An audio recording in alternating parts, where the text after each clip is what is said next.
Five-star final, JSam Jones from the Mothership, Andrew South Soccer, Tony Ward-winner, Nathan Lane could not be with us today, but Joe Patrick from Night to Win on the Game and Dirty South Soccer is right over there wearing a very, very deep V t-shirt because he finally got the confidence that he'd been so very much missing during last week's episode. What's up, Sam? How's it going? You look good, man. You look good. Yeah, just showing a little bit more of that collarbone. One millimeter at a time, day by day. I'm genuinely not sure if this is the way to go about getting YouTube followers, but it might be.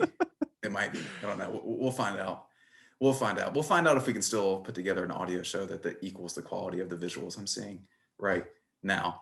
We have a lot of stuff to get to today, though, here on Five Stripe Final. We got a lot of interesting things in the works as well. So it's not just the main show going on today. We have some extra things. Joe Patrick. We do. We will have some bonus content for some selected listeners. So everybody pay attention. In fact, by the time this comes out, I'm not sure if we will even have announced it formally yet, but big news coming to you very, very shortly. So stay tuned to the Five Star Final space. If you're listening on Tuesday, you should know this should be out Monday afternoon. So go ahead and follow Five Star Final. We're at Five Star Final on Twitter. It's that easy. We'll have a lot of stuff coming out. You guys can stay up to date, which is nice. You can stay up to date with us. If you're already following the Dirty South Soccer Podcast Network, you're staying up to date with Mouths of the South, who are back as well. So all sorts of fun content and everything like that, even though I know TL Football hates that word. It's all coming to you right now in this very moment. It's pretty sweet. Yeah, we need to find a new word, a different word for content. But that is what it is. So it is what it is, and we've got plenty of it. And to start off this new piece of content, we're going to head right into business time.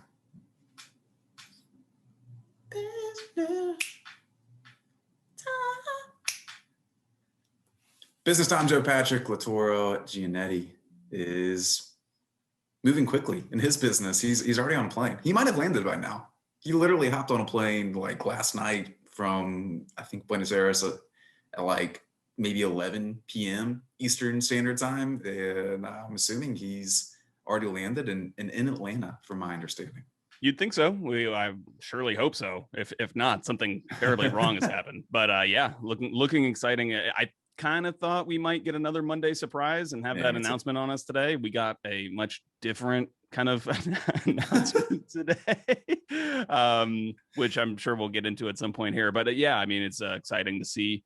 He looked a little bit terrified in one of the pictures that was taken on the plane. He looked like he had the trepidation in his eyes, but I'm sure this is obviously something that he's wanted, and he'll get to play under his former manager. So I'm sure he's happy. Have we talked about the fact that Gabby Heinze is scared of planes? Is he not really? Like flying. I think I've read this. Oh, someone check me on this, and I may edit this out if it's not true. But yeah, apparently hates flying. I think this is a real thing that someone has discussed. So I don't know. Maybe Lautaro is in the same boat, and I don't blame them at all because it's a terrifying experience, and there are engines falling out of the sky in Denver every other day. It seems like, so I don't blame them at all. But it's a fascinating thing that they must have to incur in the most flight happy league in the entire world. I don't know. It's going to be interesting. But yeah, you think about it, like they probably aren't taking a lot of flights in Europe like he would have in his career. Maybe if you're in Champions League, things like that, you would. But when you're in the league, you're pretty much just bussing around for the most part. So I guess it makes sense. And what's funny is, I don't know if we talked about this last year, but at some point I was looking at the map of Argentina and like where all the clubs are, and it's like all of them are within a tiny little radius of each other in Buenos Aires. And then there's like Newell's is off. Newell's is off by itself, and Rosario. There's like I guess there's Newell's and Rosario Central and like a couple other clubs that are just out on the map. But kind of crazy how little those players typically travel.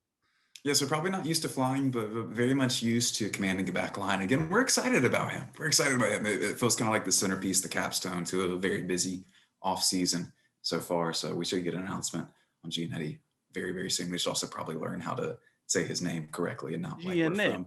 Not like that. It's probably not like that. Probably not. Like that. Definitely not. Probably not. Almost definitely not. Definitely not happening as well. Bello, Miles, and Lennon are not going to the Olympic qualifying training camp. We've had this come down in the last hour or so, where George Bello, Miles Robinson, and Brooks Lennon all named to the U23 roster in the big roster drop. They're on the graphic, they're on everything. And then Jason Christ came out and said immediately, yeah, they're not here. They're not here. It was kind of wild how this all unfolded, because we were discussing it in our Dirty South Soccer Slack about what was going to happen. Somebody posted a link to Charlie Kennan-esque youth national team insider blogger type, and said that he had it on good authority that Miles Robinson and George Bello were both in the squad. I was kind of skeptical about it because of some of the other reporting that's happened with Atlanta United and international duty stuff in the past. Doug McIntyre has said that outside of a FIFA international break, they just don't let if FIFA isn't making them release players, they don't do it, especially if it would cause them to miss a game or something, or significant training time. But then of course they were in that roster that US Soccer released, and then 5 minutes later we had you could tell Atlanta United personnel were scrambling to get the word out that they were not going to be included. So positive news for Atlanta United fans, because that would have been a pretty tough break if you were going to miss key players, guys who were going to start for you for basically all of Gabriel Hines' training camp. I literally had to go into the post that Sidney Hunt was writing and type into it in the sentence he was doing, hey, stop, go check Slack. And it worked. We cut that off and got that information before we sent a post out that was like, they're gone. Yeah. So I'm glad that information came out as quick as it did. It all has to do with quarantine periods, it seems like, for CCL games. Atlanta United, of course, starts the CCL. I believe it's on April 6th is the confirmed date for that. So they would not have been able to go to this qualifying camp and then get back in quarantine in time for CCL. So they were not released. It'll be interesting to see if they get released for the actual Olympics. If the U.S. were to make it, my understanding is that they can miss those qualifiers, still go to the actual event. And if you tell me that I can go to the Olympics or play against the Colorado Rapids on a Wednesday night in April or in August, I guess, whenever it is, I'm going to do a madness if you keep me from the Olympics. So it'll be interesting to see what they think about it. It'll be interesting to see what they think about being kept out of the qualifiers. But for now, we're glad they're hanging around. It's one of the great adages is those things in MLS that you can be good, but you can't be too good, because if you have too many good players that are actually good, they just leave during the summer. So it'd be nice to have them kind of around, even though they are at that low. Yeah, totally. And, it makes it even better when you can go to Tokyo and play in the Olympics when you didn't have to play in the qualifiers. That's even better. So this is kind of best case scenario potentially for some of these players. So it's showing up at the end of the group project to the presentation. Right, exactly. All the glory, which I got really good at in undergrad. I'm not going to lie. Speaking of group presentations, bonds are formed in those little study rooms in the library with the whiteboard and the glass doors. Exactly. Well, speaking of group presentations, Atlanta United and the Atlanta United community got together to show off their brand new kit the other night. I was there. It was good to be at a thing again, quite honestly. Yeah. It really felt like, I don't know, kind of normal, except for the fact that everyone was in their cars. I was reading through a post that Kyle Soto wrote that he was, of course, there. You were hanging out together, I think, at the event. And yeah, that's really stuck out to me, that he was talking about how great it was to just be part of like a communal event again, because, through all of this stuff that's happened, you start to think that everything exists on the other side of a computer screen, like we're doing right now. And it was just like a nice feeling to be around other people in support of something. Well, you kind of have that thing. So I don't know if you do this, but I always see people at Atlanta United things that I don't know, but I recognize. And so I was like, oh, hey, it's curly headed guy. He's there. I'm next to him. That's sweet. So people like that, just to see that capo guy. Yeah, that's exactly what I'm talking about. Actually, I wasn't going to be that specific. I know he is. I don't know his name either, but yeah, I would recognize that guy from a mile away. No, yeah, totally. He was there. I think I caught AJ from Atlanta Fancy V there for a second. I almost talked to Kevin, but Kevin was busy getting prepared for his presentation thing, his hosting, his MC duties.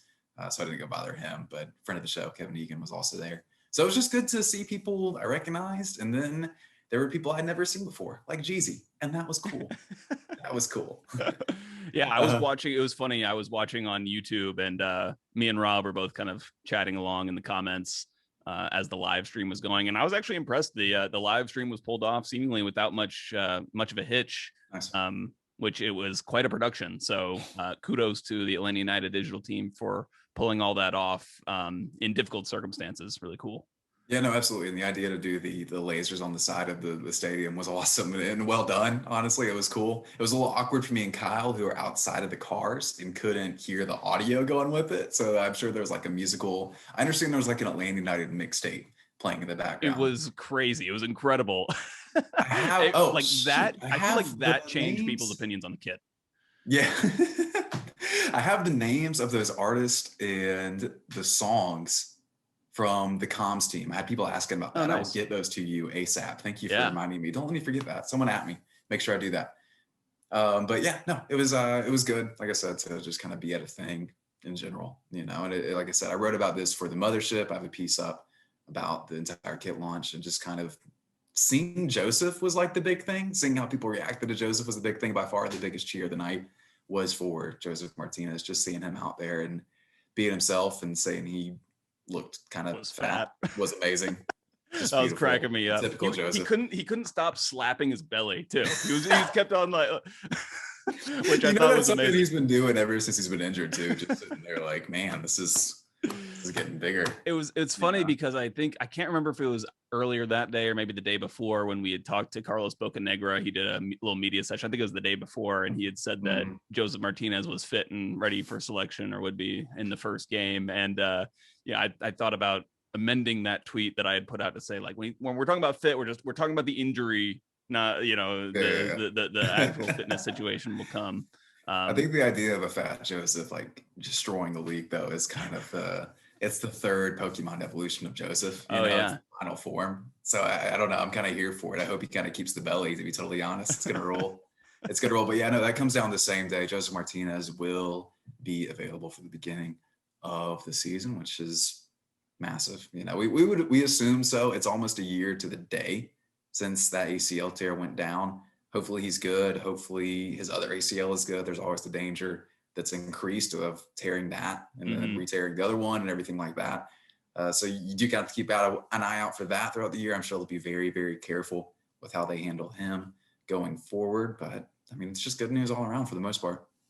Yeah, it was. And, you know, to kind of take it back, I really thought it was good to talk to Carlos Bocanegra. I'm really glad he made himself available to speak with media that day before. And I thought it was really interesting that he said that Gabriel Heinze was already like thinking about roster moves he was going to be making and ways that he could improve the team before he had even accepted the job, which seems to be commonplace with I don't want to make it as broad as Argentines, but yeah, these Bielsa disciple guys, they go into incredible depth. There's really funny stuff about Marcelo Bielsa, specifically in terms of like the PowerPoint decks he put together about like Frank Lampard's team at Derby when they were like in the championship, and he was like presenting these decks to media and stuff. I remember that because he got caught for spying, and he's like, wait, no, I already know all this. This is just to reinforce it. Here's a PowerPoint. Yeah, and of course we know the Prezi I made. The famous meeting with Tata and Carlos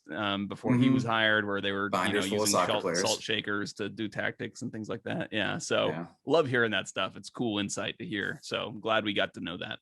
Yeah, it all checks out. We had a few interesting things to kind of talk about with Carlos. We asked him about Ronald Hernandez, and they said that, you know, that was just a happy, lucky opportunity, you know, that was just kind of how that worked out. And he's an Atlanta United player, and that was never the plan from the start, according to them. And that's the way it is. We also got to talk about exactly what they would say. That's exactly what they would say if we're putting on our tinfoil hat, right, Joe? Right, Joe? Of course, the thing about conspiracies is that, you know, there's the unfalsifiable. Exactly. It's the old story about the two conspiracy theorists who go to heaven, and they get one question for God, and they ask who shot JFK, and then God says Lee Harvey Oswald, and the other guy leans over to the other guy and says, "Oh man, this goes right to the top," right? It just keeps going and going and going. So we'll say that's all we'll say about that. That's all I'll say about that. No, we had a few other things to talk about with Carlos as well. I did some research beforehand and came across a somewhat startling fact that besides Josef, there are two other players in the Atlanta United roster who have ever scored more than 4 goals at a top flight level. They are Cuba and Lisandro Lopez. Both of those guys are not going to be starters. So where are the goals coming from? And then Carlos Bocanegra had to tell you that also Eric Lopez was one of those players. Look, Football Reference either lied or Carlos had it a little bit off. I don't know what's the right answer there. Actually, I didn't go back and look it up. I was so proud. No, no, it's true. I mean, it is interesting, and it's been something. You know, I remember Tata Martino was asked about this when Josef Martinez was scoring all the goals, and I think one of the Spanish language journalists asked him, like, "Is this a concern for you that, you know, he'll burn out, and that you don't have another source of goals?" And that may have been the response where Tata said that Josef is fine and he'll get a rest the day after MLS Cup after they won. But you know, that was always Tata's. Tata didn't really care about having other goal scorers as long as somebody was doing it. And you know, to his credit, they score plenty of goals. So, but yeah, hopefully with what happened last year, they will have a little bit more diversification. You would hope so, especially coming off an ACL there. We just don't quite know what it's going to look like. But Carlos talked a lot about balance, which is correct. You know, you just kind of worry that someone's got to step up. And I guess one of the big questions and one of the guys that we kind of looked at as being that guy is Ezequiel Barco. But go ahead, Joe. Well, I will say we were kind of joking about Josef talking about how he's fat and stuff like that. I am like a little concerned about his weight at this point. I mean, how many pounds does he probably need to drop to be in like good shape where you think you're getting top production from him? Striker shape is different than every other shape. Is the thing. True. I don't know. That's true. Ronaldo was still able to score plenty of goals when he was not. Yeah, you literally just don't run as much. But you know, if you're pressing, you know, and everything like that, and you want Josef to be a part of that, it will be interesting to see if you can kind of keep up. Yeah. So I mean, he still has some weight to drop, and of course, like every player has weight to drop at this point. Clearly, Josef has more because of circumstances, which are totally understandable. I just, you know, I guess I've been thinking about this a little bit more because I just the other night, after a couple beers, found the extended highlights of the 2018 MLS Cup. So I watched it. It was like 20 minutes long, and it was just kind of a fun to let myself go back to that time. And one thing I noticed about the team was just they were all so fit at that point.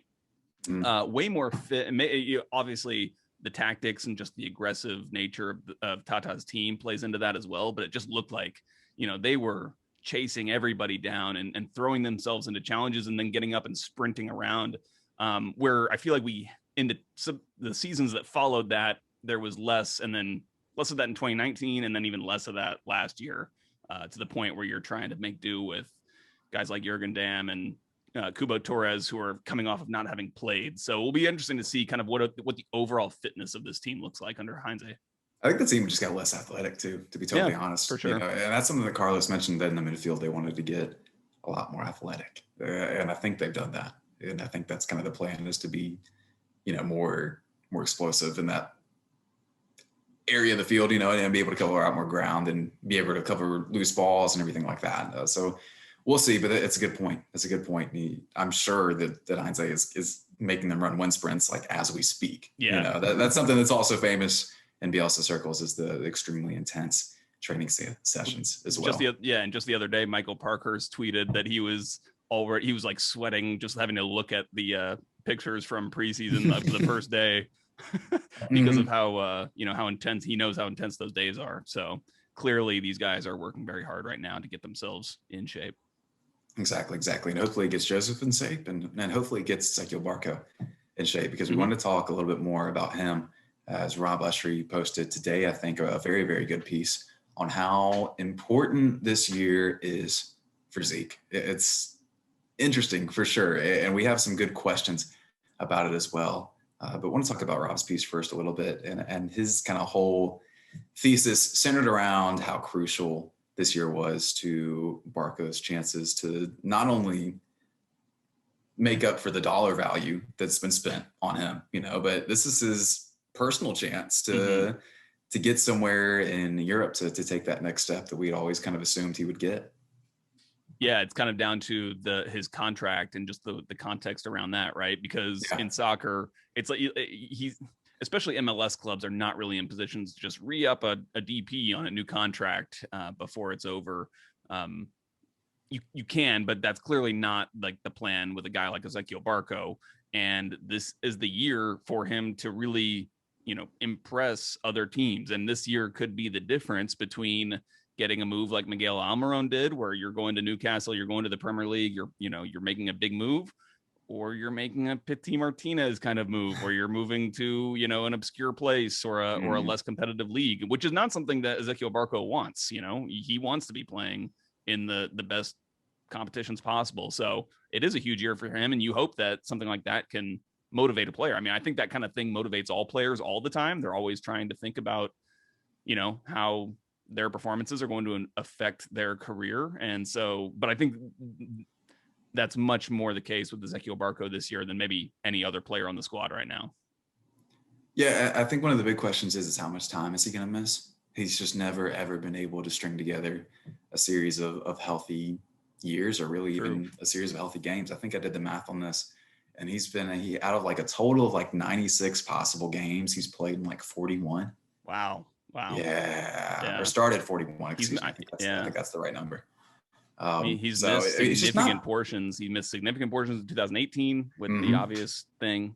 Yep. In 2019, he had a international duty, then an injury, and then last year obviously also had injuries. So he had a knock.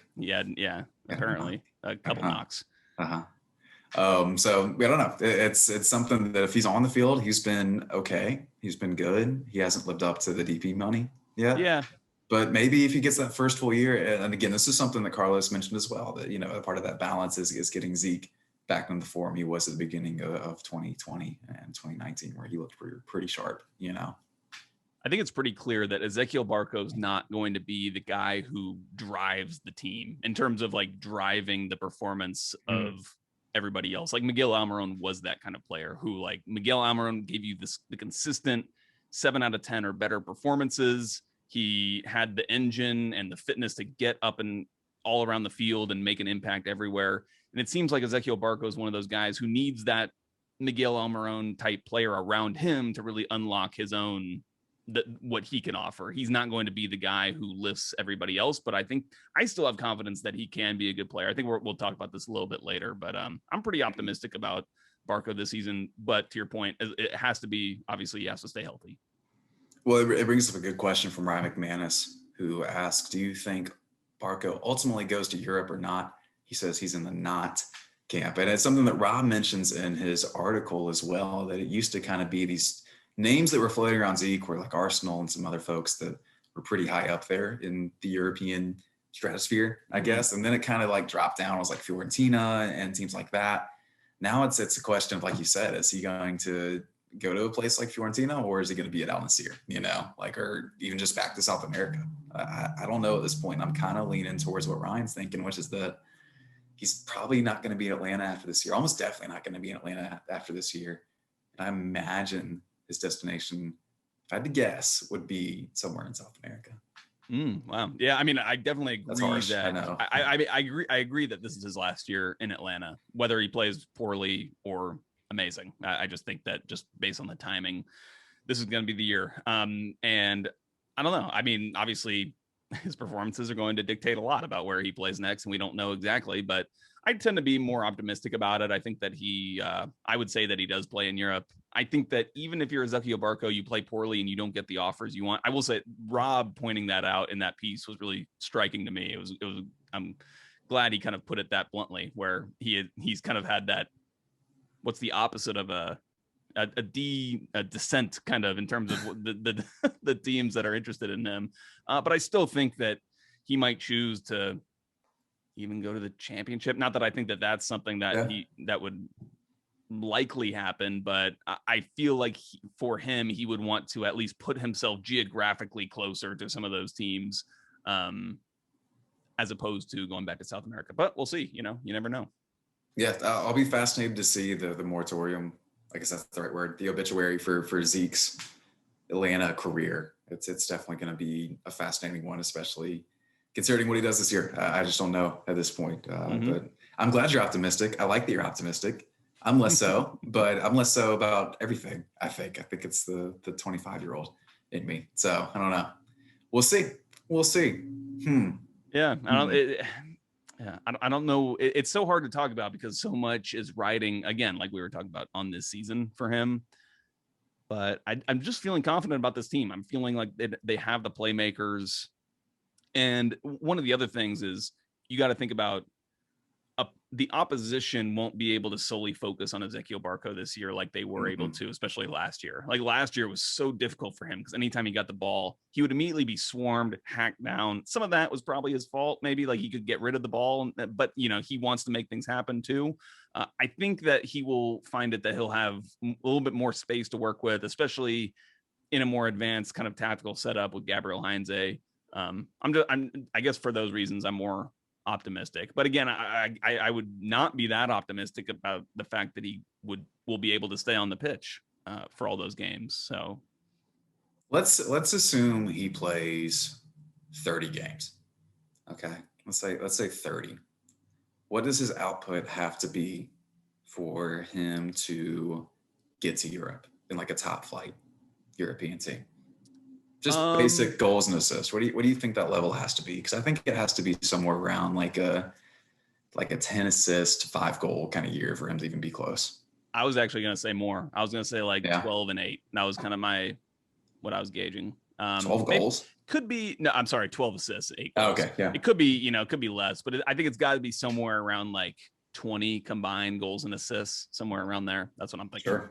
Okay, that's a big ask. I think if he gets it. My bold prediction for him last year was that he was going to have 10 and 10. I think he's an underrated goal scorer. When you look at the actual quality of goals that he's scored, I would recommend anybody go on YouTube, just look him up. Like they're quality strikes. Like he's got great bend on the ball, and can clear and can pick out a corner. But it's just about getting those opportunities and that kind of thing. Maybe it's going to be like that first year when we all yelled at Miguel collectively to shoot more, and then he went out and scored a hat trick against Houston. That's right. Yeah. So we just need to bullying works. Let's get back to it. Let's get back to it. It'll be interesting to see. It also should be interesting to see what kind of questions you guys have for us after this quick break.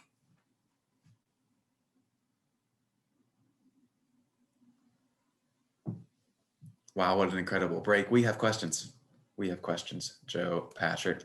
We have a bunch today. Again, this number keeps rising. We did. and rising, and it's getting kind of stressful. Getting more and weirder in content. Yeah, which I'm here for that. I'm definitely here for that. I definitely am too. I'm glad we have the rapid fire space to kind of relegate it to at this point, so we can take those weird ones, but we can take them very, very quickly. But we'll start with this first question from Nick, who asks simply, who do you think will be the most impactful new addition to the team? We already talked a lot about Zeke, but that's old news. What about the new guys? Patrick?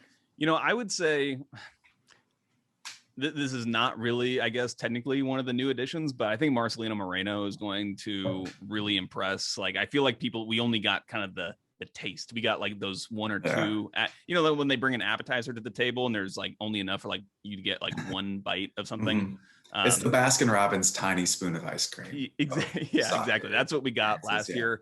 I think that he's going to really impress, and I think that people are going to see him as one of the most important players on this team, if not maybe the most important player on this team. I think he's that good, and a lot of people think of Miguel Almiron when they think of him. One thing about Marcelino Moreno that Toyota football is kind of ingrained in us, somebody who talks to him quite regularly, is that Marcelino Moreno in Argentina was a player who took on players more than almost anybody. In fact, way more than any other player, like attempted dribbling by somebody. He not super successful in those, but although, very successful on a like totals number, not on like a percentage of success. But I think he's just going to be very exciting, drive the team forward, and be that kind of engine that we've talked about. As for the actual new guys, I would say my boy Eric Lopez, of course. I hate this so much. I know you hate it. That's why I just keep going. But I'm desperately hoping that you're right. I really am. No, I think Marcelino is a great shout. I was interested to kind of look at his goal scoring record and everything like that. Wonder how it maybe be able to advance this year. I'm wondering if maybe like a Zelarian level impact is possible. Pizuela, I'm trying to think of other kind of attacking midfielders who have come into good teams and made them a lot better really quickly. And I think we have a good team now. I think this is a good team. And so I'm interested to see how he kind of thrives in that situation, because the flashes were there so clearly, even when this team was garbage last year, even when things were just plodding along. It's like, oh, Marcelino's doing something fun. This is cool.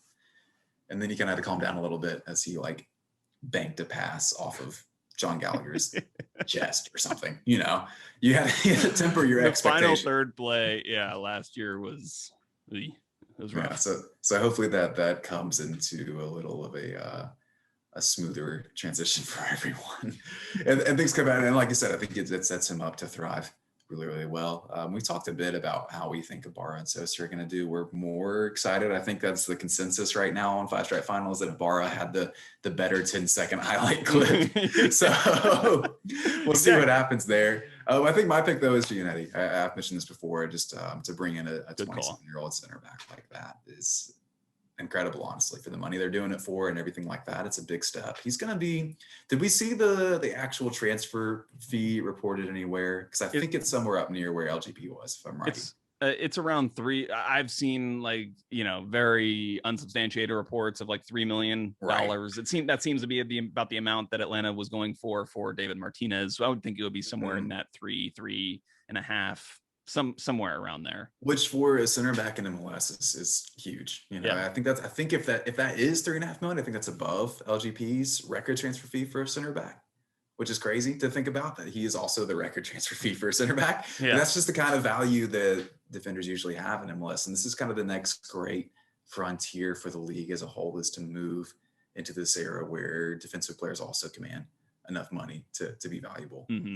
Right now that's always kind of been the deficiency, and that's just kind of the risk you take, is that you pay less for defenders because there's just less upside. You want to spend your money on attacking guys. Now the more money's coming in, now the young DP rule is coming in, and now you have a chance to go after guys like Giannetti. And I think that not only his ability, his skill, his familiarity with Gavilan's system is just going to be massive. Again, a 27-year-old center back who has captain experience, pairing with a guy like Miles, it's going to roll. Yeah, I will never forget.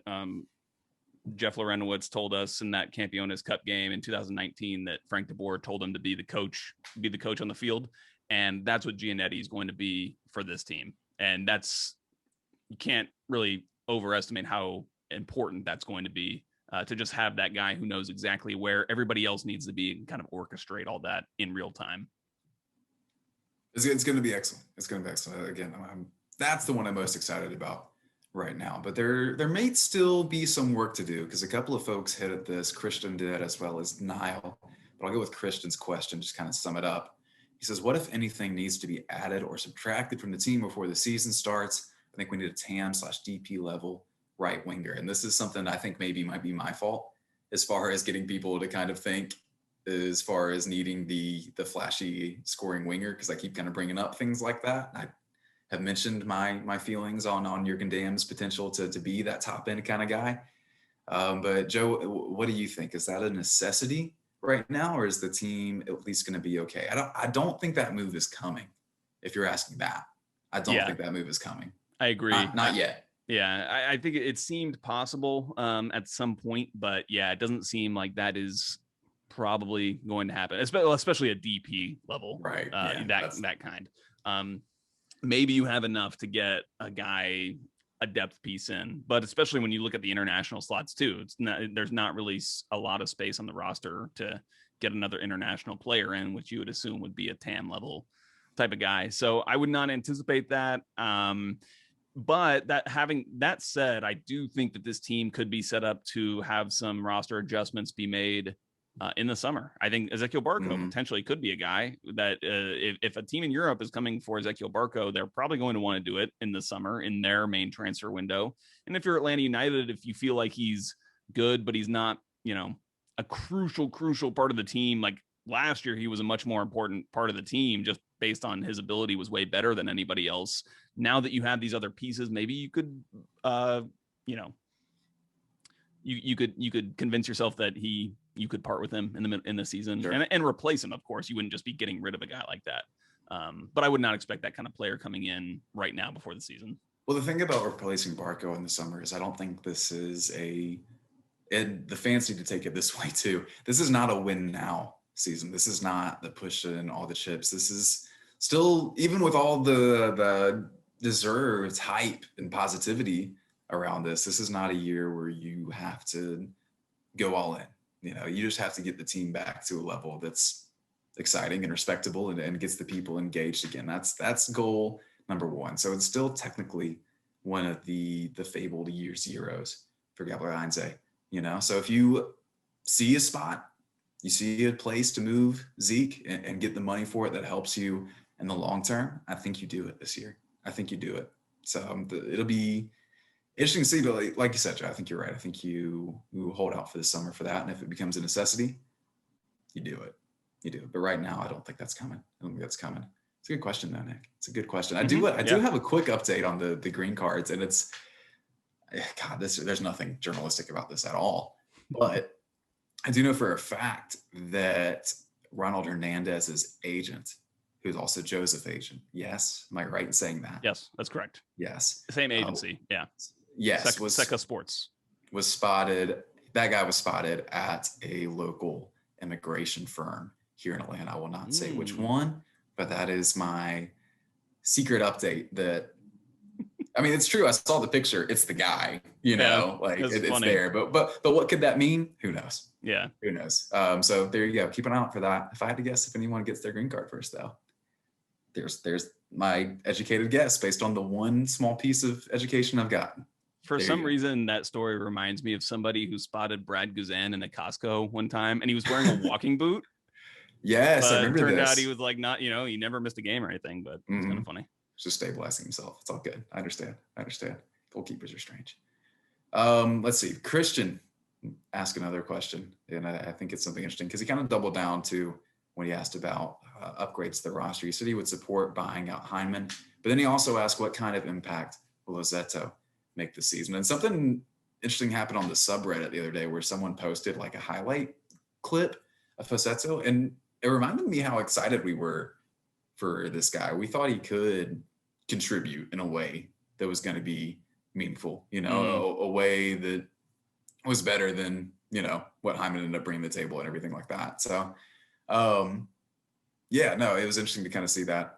But Joe, I don't think he really contributes that much this year. Yeah, it's impossible to really know. I kind of like Barco, where you don't know exactly what you're going to get just because of the inconsistencies that you've seen so far. And with Rossetto, it really feels like on the field he needs to be just more assertive in his decision making and in his his progressive decisions, like his decisions to move the ball forward. I feel like that's where he needs to really make an impact, because last year we saw him control the ball fine, like he was decent in possession, but he really just moved the ball side to side a lot of short passes, not really just being super progressive. He would do it on occasion, and when he would do it, everybody on Twitter would be like, wow, great play by Rossetto, that's what he's capable of. And it's true, like that he is capable of that kind of thing, but you just want to see it on a more consistent basis. And we'll see if we get that this year. Maybe that a year of settling in will help in that regard.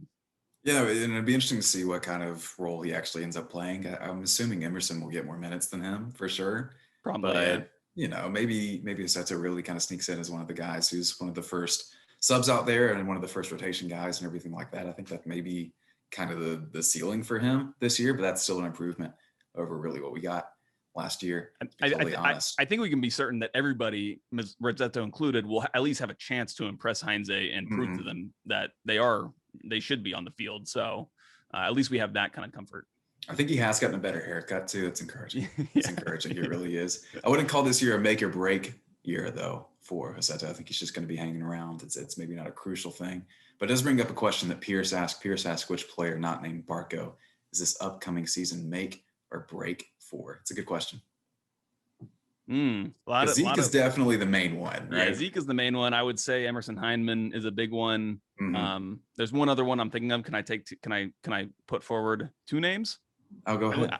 It's one we've talked about before. I would say Brad Guzan. I would say that if he's not looking like the same Brad Guzan that we saw in 2018, which was not a amazing goalkeeper, but definitely a serviceable goalkeeper. If he's looking shaky, then I think the team will probably have to look at what they can do at goalkeeper. But I think the big one is Emerson Hyndman. I think that everybody kind of has seen the flashes from him, and he's just got to, impress the coaches and prove it on the field. Well, someone asked about the future of goalkeeping for Atlanta United. Just want to keep in mind they did bring in a guy named Rocco Rios Novo on loan. Paid some decent money for him, apparently from Lanús, I believe. And he is not an international as well. So he's definitely a contender. He hasn't been announced yet. I don't know if he'll be signed to the first team or Atlanta United twos. I understand that he will mainly be a goalkeeper for the twos, but he could still sign a first team deal and they could fit him in based on the fact that he wouldn't require an international slot. He was born in Los Angeles. So he's definitely a guy to keep an eye on. Yeah, I don't think that's going to happen this year, but it's something to keep a close eye on going forward as we kind of feel out whether or not Brad still really has it in him. We'll see. We'll see. Well, I think that's going to be the end of the questions, but the good news is we have a segment specifically designed for what? Well, I was just going to say, let's take this last one from Matt. Who will be the day one starter at right back and who will end the season at right back? Ronald Hernandez. Yeah, that's how I'm feeling too. I will say that the question presumes that there's one is better than the other, and Heinze won't know which one is better than the other until the end of the season. But I agree with you. I mean, I think that Ronald Hernandez and Brooks Lennon will do a lot of kind of platooning throughout the season, no matter which one starts in the first game or whatnot. But I do think that by the end of the year, my prediction will be Ronald Hernandez is the everyday best 11 right back. It's going to be a tough choice, but fortunately, Gabriel Heinze has plenty of time to make it. Joe, you do not have plenty of time to make these decisions because this is rapid fire. Matt asked, you are forced to choose one of the following for Atlanta United head coach next year: Frank DeBoer, Ted Lasso, or Chris Armas. Who do you choose? I haven't seen Ted Lasso, so I'm actually going to say Chris Armas. Oh God, it's Ted Lasso because remember, culture eats policy. We want that culture. That's right. We want that culture.